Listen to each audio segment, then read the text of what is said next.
Thank you for participating in Karmanos Cancer Institute's Facebook Live segment, Thriving with Cancer. I'm your host, Patricia Ellis, Director of Media Relations, and we're here broadcasting live from Karmanos Cancer Institute's Weisberg Cancer Center in Farmington Hills, Michigan. I'm joined by Kathleen Hardy, oncology social worker, who will talk about providing a caring community for those with cancer as well as their caregivers. Kathleen will share information that will help us all be more sensitive to the needs of those impacted by this disease. She will also talk about supportive services and how they help eliminate stress for the cancer patient and those close to them while navigating this challenging disease. Welcome, Kathleen. Hello, Patricia. We invite our viewers to type in their questions in the comments section or share an experience that may have helped you through your journey. This discussion is for informational purposes and is meant to provide complementary services in addition to those you're already receiving through your medical provider. Please like and share this conversation so that others too can hear the information shared. You can also click the follow button to get alerts regarding our future Facebook Live broadcasts. So tune up your volume and let's get started. Thank you so much for being here with us today. Thanks, Patricia. So you are an oncology social worker here at Karmanos. That's correct. Can you explain what an oncology social worker does and what your day-to-day is like? So as an oncology social worker, my role is to provide to families touched by cancer emotional and social support. And that can be provided through counseling, through our support groups, of which we have many, through our Healing Arts program. We also have a children's program for children who have a parent or grandparent with cancer.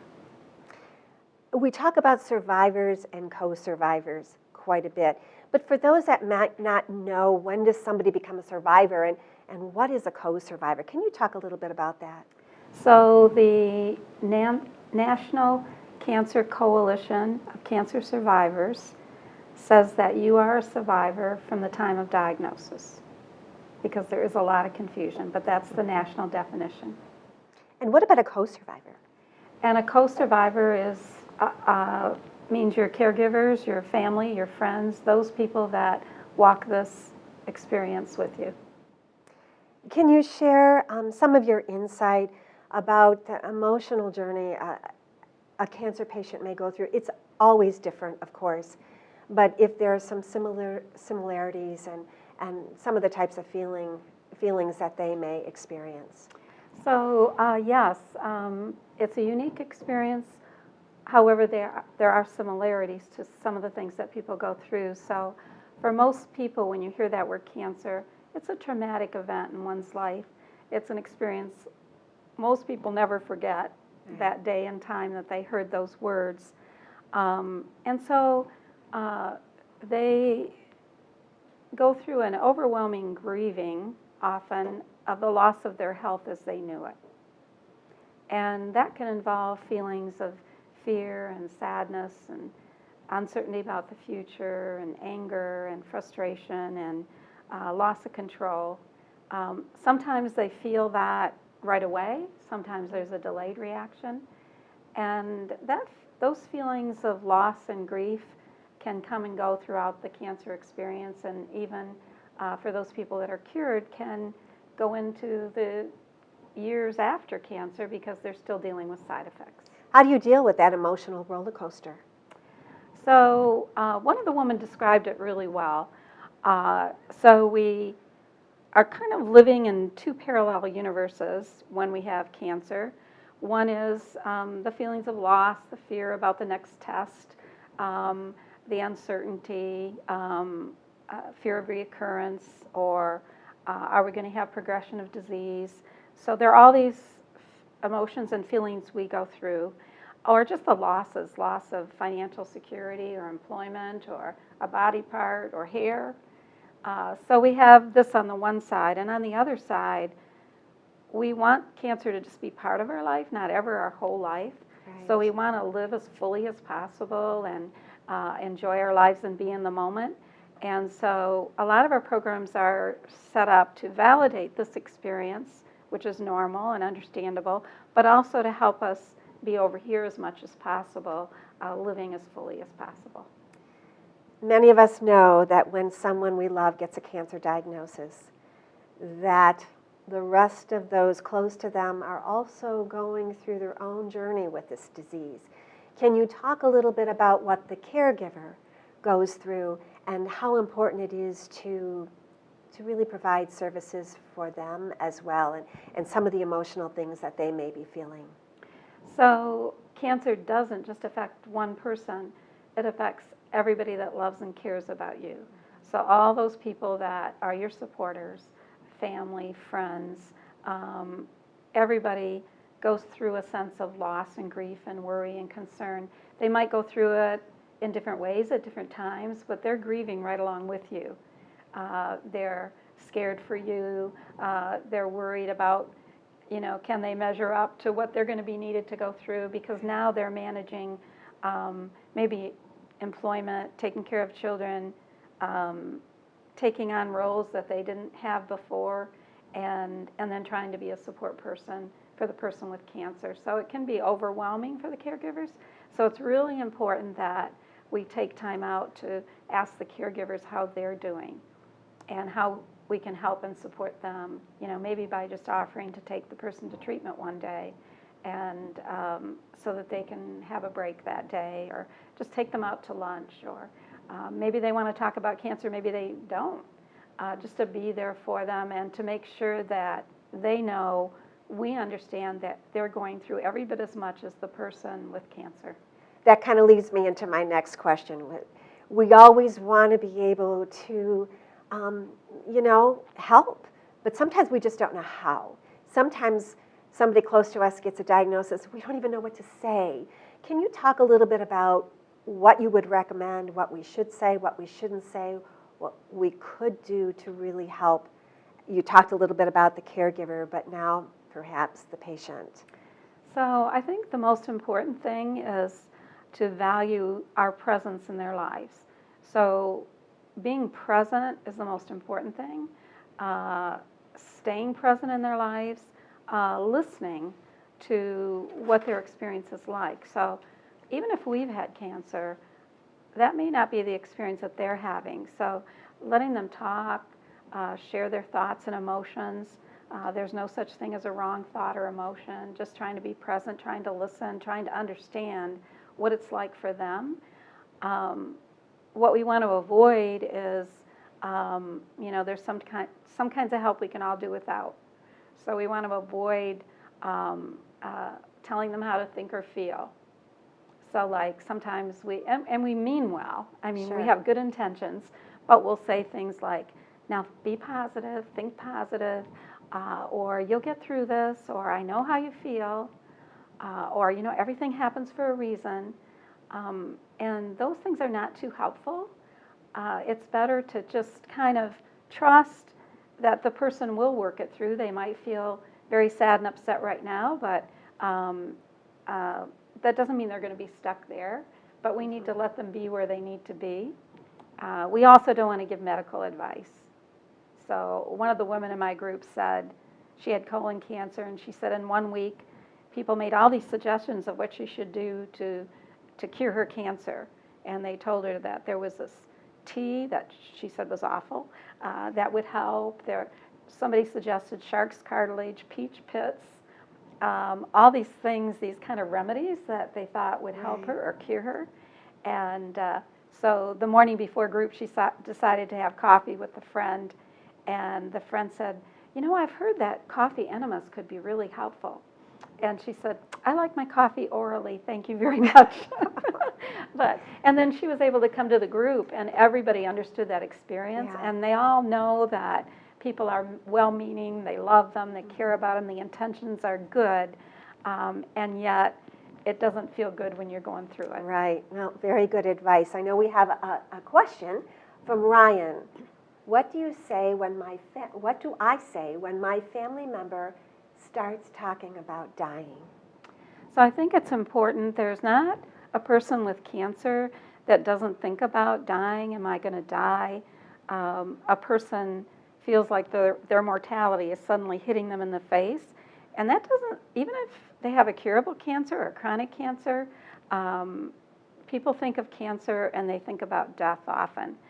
So allowing the person to talk about it openly, to explore that's that one universe over here that it's important to be able to talk about it and deal with, and just try to get their understanding of what their fears are or what are some of their feelings or thoughts about that. On the other hand, I always tell people to not to necessarily think that cancer is a death sentence. However, cancer today, it can be curable, or it can be a chronic disease that you might live with for a long, long time that we can treat. So there's a lot of misunderstandings about cancer. So really letting them talk, encouraging them to talk to other people, talk to other cancer survivors, but mainly not trying to brush it off and say, don't go down that road, don't talk that way, don't think that way, you have to be positive. It's normal for anybody with a cancer diagnosis to think about dying. Very real. Mm-hmm. Doesn't mean they'll stay stuck there. I mean, you can let them talk and say, let's go for a walk. And kind of, but it's important to be able to go there when you need to go there. I think that's part of those stages of cancer that we were talking about, or any real serious illness. You had mentioned chronic disease.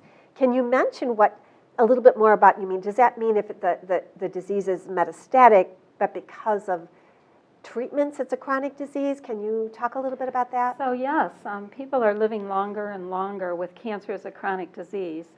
And so people in the community sometimes say, well, when's your treatment going to come to an end? Well, if you have a chronic cancer, you could live for years, hopefully, with that cancer. We have treatments now. You may be on and off treatment all the time. You're going to be closely monitored, but you could live for years. That doesn't mean you still don't need support. So I have people in my groups that have been in the groups for 10, 11, 12, 15 years who have lived with cancer and are still living with cancer. With chronic cancers, you have a lot of side effects and a lot of things that happen. So we don't want to forget that it's difficult having a chronic cancer, and that there is this whole group of people that aren't cured and not dying, but they're living with cancer as a chronic disease. Well, that also kind of talks about the progress that we've made in cancer. Several years ago, if somebody had a metastatic disease, they didn't necessarily live a long time with it. Correct. Now they can, which ties into the support that they need on an ongoing basis, not just for the patient, but also those close to them. I want you to talk a little bit more about supportive services, what that means. I think it's kind of obvious in a sense, but the types of different supportive services that you provide, and for the realm of the people that you provide when somebody's touched with cancer. Okay. So supportive services include counseling and support groups and all the healing arts, art therapy, music therapy, guided imagery, meditation, yoga, tai chi. Those are all things that we offer here. And also resources close to home where you live, because we do have people that come to Karmanos from all over the state. So it's important that people feel that they have access to these supports. Cancer isn't just about the physical experience. It touches us on many different levels. And the leadership at Karmanos really believes in the mind, body, spirit, that all of us are affected by cancer. And so we reach out and try to support people on all those different levels. Are these services open to everyone, or do you have to be a patient at Karmanos to come here to Farmington Hills? So our support groups, Healing Arts, Children's Program are open and free to anyone in the community touched by cancer. Okay. And is there a charge for the service? Nope, there's no charge. One of our support group members started the Healing Arts Program, and she wanted everybody to be able to do all the things that helped her get through cancer as a chronic disease for years. And she wanted to make sure that everybody, whether they had resources or not, could do the things that help you deal with cancer and stay in a good place. And that was Leah Davidson. That's correct. Well, Thank you. she certainly left a wonderful legacy. She sure and, did. We certainly appreciate that. We do have another question. This is from Rhonda. If I attend a support group, can I just sit and listen? Absolutely. Listening to others is sometimes a great way to learn, and we don't want anybody to feel pressured to talk or to share. No, you don't have to feel any pressure to participate in any way. In fact, I have one member of my group who came for a long time without saying much of anything. Sometimes she even fell asleep, but now she talks all the time. So it can change, I'll warn you, but it's okay not to talk. Well, that leads me to another question. Sometimes we find it hard to open up, and sometimes a group setting may not be the right thing. But how important is it to really be able to share, and how much does that help in when we communicate to our loved ones, whether we're the patient dealing with this diagnosis or whether we're a co-survivor loving the patient? So it's important to talk with someone who understands what we're going through. So that is why counseling can be beneficial, or in a support group to talk with other people going down the same road because they totally get it. We can have all kinds of love and support, but the people that are experiencing cancer or have experienced cancer get it in a way that other people might not. However, it's also important to talk as a family. And sometimes we have a natural tendency to want to protect our spouse or children or other family members from understanding what we're going through. We don't want to bring them down, or we feel it's our role to be strong. Right. And yet, I always say to people, it's better to learn how to open up and talk about it, because if we don't talk about it, we're going to feel more isolated and alone. Right. And probably if we do learn to talk about it, we'll find that we're dealing with some of the same kind of emotions and feelings, and that it helps bring an even close family even closer. That's beautiful. And so it's okay to ask for help.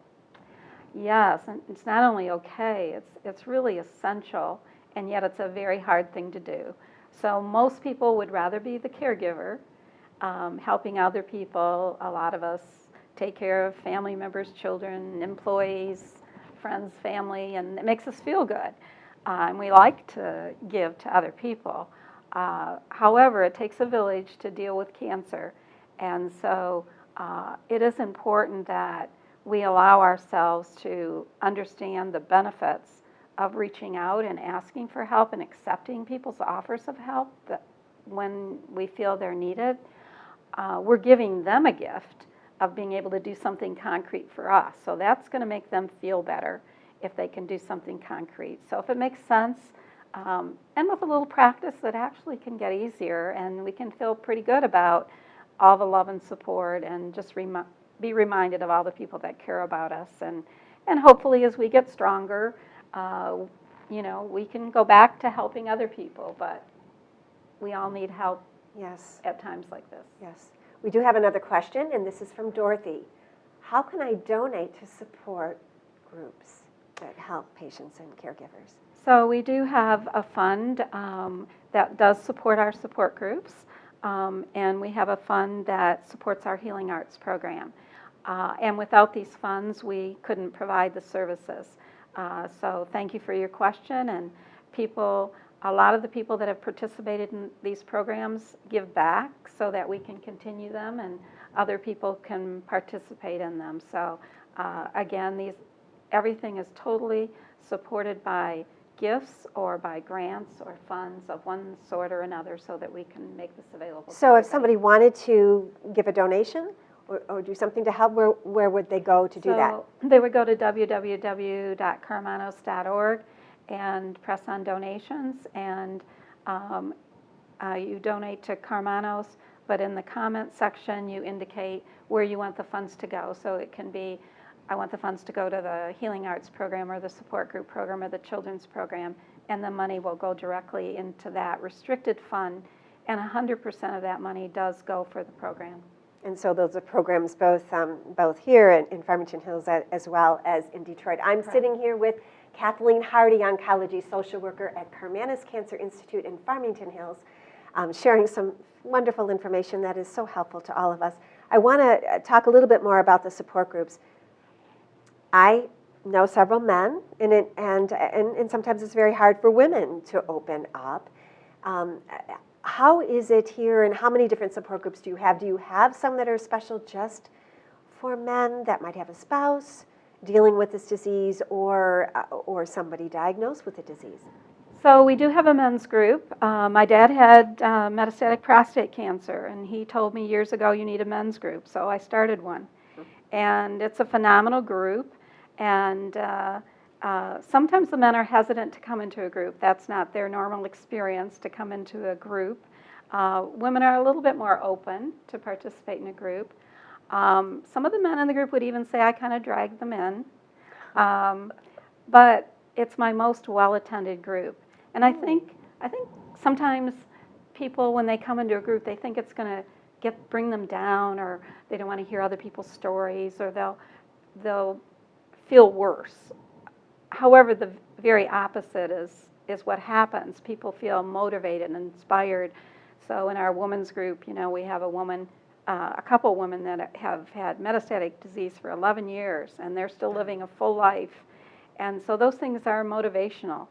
Even in the men's group, we have people that have been through so much and yet are still living their lives very fully. And so I think if you would talk to people in a group, they would tell you that when they come into the group, even if they're feeling down, they go away feeling better. So if you have a loved one who has passed away from this disease, do their caregivers or any family members, do they still want to continue to come back? So some do, and we do have a grief and loss group. I also work with families individually, especially that first year or two, although grief in some ways goes on forever when you have somebody die of cancer, but we do provide those services and programs. And some people like coming back here because this was their connection, and now they kind of feel lost because so much of their time was spent caregiving, and now they have to live through all those events without their family member, and it can be pretty tough. And very tough. We're going into a holiday season, and I know that is difficult. And it's interesting because after going to the hospital and being at treatments and all the things that you deal with when you have a loved one dealing with a disease like cancer, and all of a sudden it comes to a halt, there is a bit of a loss. Yeah. There's a lot of loss. We have another question, and this is from Tamika. What types of group would you suggest for a caregiver wanting to discuss better ways to support their loved ones? So two groups that we have. One, we have a spouses group. So we have a men's group and a spouses group on the same night. In the spouses group, we have men and women with spouses with cancer. And I think that would be a good way. And then we also have a general family group where family members can come and talk about ways to get support for themselves, and yet also ways to better understand and communicate with the person with cancer. So either one of those would probably be Communication is a big thing. We mentioned that before, but I think that's something we can all improve on, especially when we have somebody And dealing with this we do disease. have family meetings too. So sometimes the whole family coming together or the couple coming together is a great way to open up and understand and communicate more. And they can participate in some of the art therapy or other things besides support groups. Exactly. I mean, some people don't come into a support group at all. They just come to an art group. And we do have a caregiver art group. And so it's wherever place you want to start that you think might be helpful. Is there any anecdotal example that you can give of something that happened that was just such a community embracing of either a patient or a caregiver, or something that our viewers would be interested in knowing? So yes, I think that's one of the real exciting parts of the support group and healing arts community here. we had a young woman. This was before we started our young adult group. So we had a young woman in a group with other women of all ages, and she was in her early 20s, and she shared with the group that she wanted to have a wedding, that she was engaged, but because of her cancer treatments and side effects, she couldn't see herself having the energy to plan a wedding, and yet she couldn't think of herself not ever wearing a beautiful dress and being a beautiful bride. So the group talked and asked her if they could put on the wedding for her. How wonderful. And so we actually did it in our courtyard here, and everybody participated. Both their families came, the support group came, our staff participated. She was the most beautiful bride, and everybody did something to make it happen and make it a very special day for her, and to see her smiles and her joy, to have this dream that she had of this beautiful wedding was very, very special. We also have people that go visit people in hospital, or if people are homebound, go and visit, or pick them up if they can't drive. And so people connect in a very unique way and reach out to each other. It's amazing what this disease does. Sometimes it connects us in ways we've never imagined possible. That's some of the gifts It is. that come out of this Definitely. experience. Mm-hmm. Thank you for sharing that. We do have another question, and this is from Vandada. Do you have programs in the evening for those that work, and at which locations?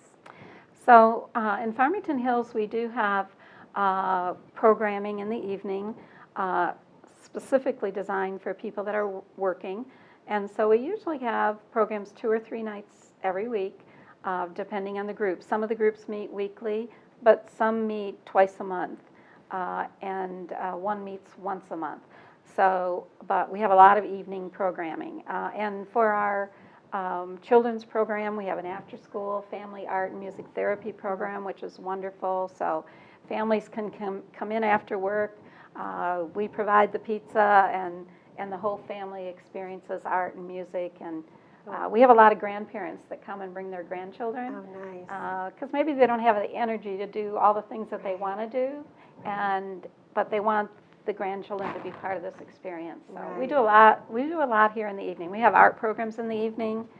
So we try to always have some in the daytime, some in the evening, and we have programs here right now 4 days a week. So you really need people to register or call just to let you know, so they know the times, and then you know how many people to expect? Absolutely. Okay. And I know we have programs also at our main campus and other centers throughout the state, so each one might be a little bit different. Yes. But we'll talk about the number in just a few minutes. I wanted to talk a little bit about the art therapy and the exciting things and how that has totally grown. We have terrific art therapists here at Karmanos. We'll shout out to Casey and Aaron. Both of them are wonderful, and they deal with the patients as well as the caregivers. Can you tell us a little bit about some of the really statistical stuff, the things that science have shown, and how therapeutic it is to do art therapy or music therapy, and what that does for those involved? So there's a lot of research behind all the healing arts programs that we have, so that we know that if we can reduce one's stress, anxiety, depression, fear, that we will strengthen their immune system. It helps in fighting some of the side effects and symptoms of the cancer, such as fatigue and insomnia. So, and when you can't worry when you're doing art. I think I need to get more art in my life. So, and it's energizing, and it's fun, and it's about expression. It's not about producing a product. It's about expressing yourself, telling your story, having fun with other people. One woman said, at a time with cancer when I felt like I lost so much, I gained art in my life. Oh. And in January, we're going to have a men's art group. That'll be our first men's art group, so we're fabulous. excited about that. That's wonderful. So you don't have to really know how to draw to be in your art therapy program? No, we say if you can write your name, you can do art. Oh, that's wonderful. Yeah, you don't have to have any experience. And how much has the program grown since you started? 16 years, that's a long time. So I think in the last year, we had in our healing arts children's program, we had over 2,000 participants. So it's grown considerably as far as the offerings and the participation, and that's been really exciting.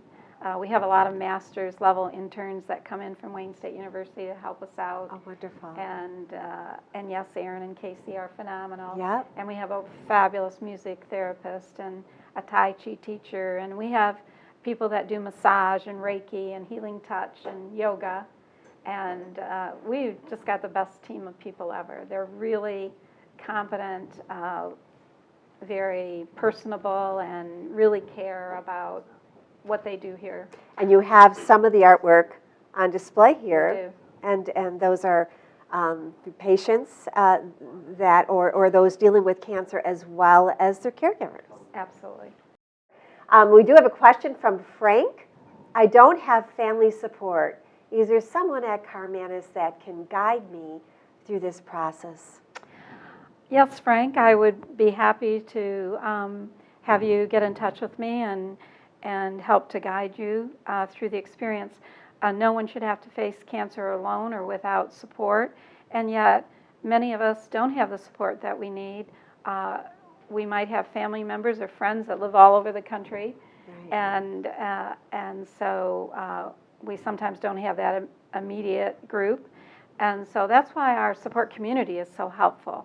But helping people create a support team is really, really important, and we do that all the time. Help people develop who can they rely on for support, how can they create their own personal team, and then if you don't have one naturally, how do you adopt one? How do you adopt people that can be there for you through our groups or mentoring programs or what have you?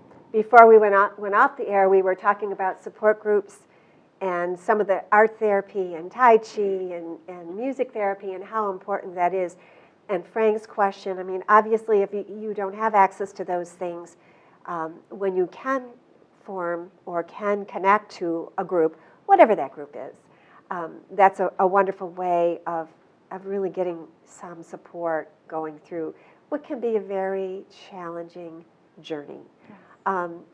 I guess before we kind of wrap up, I'd like you to talk about maybe 3 or 4 of the top things that you would recommend for those listening who are either just been diagnosed or feel like they're all alone, and as well as those who care for them who may be feeling the same way. So I would think the main thing is not to be afraid to reach out and talk with somebody who can help you, first of all, validate your experience that you're going through, normalize it, help you to gain even further insight into it, and then to come up with strategies for how to manage this over time. Because with many of the programs that we have to offer, whatever seems to meet your particular need, people do start to feel better. It helps in the recovery process or the treatment. So reach out. It is the most important thing, to reach out to a counselor, to a support community. There are other communities throughout the state that might be helpful to you, not to feel that you have to struggle with it alone. And you can reach out as the caregiver or as the person with cancer or the young adult who has a parent with cancer. Anybody can reach out and get support. Or the young adult who may be diagnosed with cancer, and it's like they're looking forward to their whole life ahead of them, and now they have this disease. Now what, right? Absolutely. So if somebody wanted more information, how to get involved, whether it's Frank or somebody else listening, where should they call? Where should they go?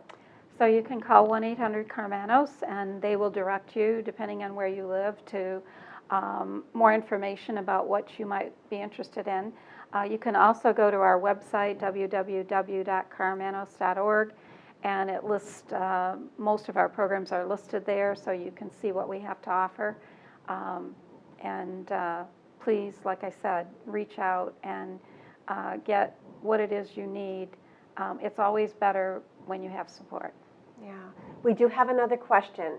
And this person said, I feel a little resentment toward my husband about his lung cancer diagnosis. I told him to quit smoking a long time ago, but how do I get this feeling out, and how can I be more supportive? So getting somebody to quit smoking is a very difficult thing. And of course, when we have a family member that has any lifestyle issue that may be making their cancer situation worse, we worry and we struggle with that. However, the person themselves have to make that decision that they're ready to get help. I think what we can, and we do have smoking cessation help here, I think it's important that we recognize how difficult it is to quit smoking. That I've had people tell me I was able to quit drinking but not smoking, that was much harder. And if you think about it, some people say quitting smoking is more difficult than quitting heroin, because when you smoke a pack or so a day, you're getting hits to the brain all the time, and it changes your brain. Not an easy thing. That being said, many people are successful every day, but it's really hard to do it without support. The physical withdrawal is only a couple weeks, but the psychological withdrawal can go on for a long time. So we try to have understanding and empathy, and just know that nagging the person or trying to make them feel guilty or bad, most people actually want to quit, but they don't feel that they're going to be successful. Well, I think that talks about we talked early on about the different feelings that you go through. Resentment certainly can be one of them, anger. Absolutely. Being so fearful of what's going to happen. All the more reason why reaching out to get help is a good thing, right? Yes. So again, thank you all for listening in. If you have additional questions or comments, please send to info@karmanos.org. That's info@karmanos.org, or call 1-800-KARMANOS for any information on some of the support groups and supportive services that we offer here at Karmanos. Kathleen Hardy, thank you so much for all of your invaluable information. I also need to do a special thanks to my team, who, when we went off, was frantically trying to get us back on, and they are Tamara Collins, Sean Cook, Megan Semerez, Elizabeth Katz, Linda Remington, and Tim Harnett. Thank you all so much. I am your host, Patricia Ellis. Thank you for tuning in.